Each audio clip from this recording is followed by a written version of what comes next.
Viral, gegara sound system tak bisa lewat, pagar milik warga dirobohkan. Tengah beredar sebuah video yang memperlihatkan aksi sejumlah pemuda yang tengah merobohkan pagar viral di media sosial. Tampak, pagar itu dirobohkan lantaran mobil pengangkut sound system tersebut tidak bisa lewat. Aksi itu pun disaksikan oleh sejumlah warga.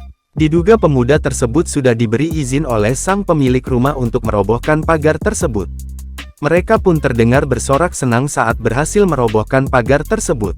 Oh, ya. Oke.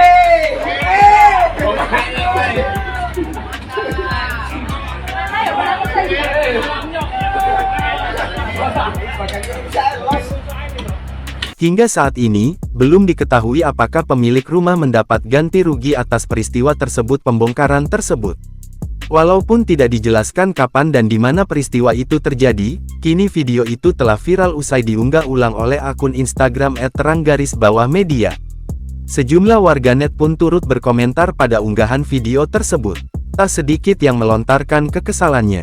Hingga saat ini, Tribun Sumsel masih mencari kebenaran di balik video viral tersebut. Oh.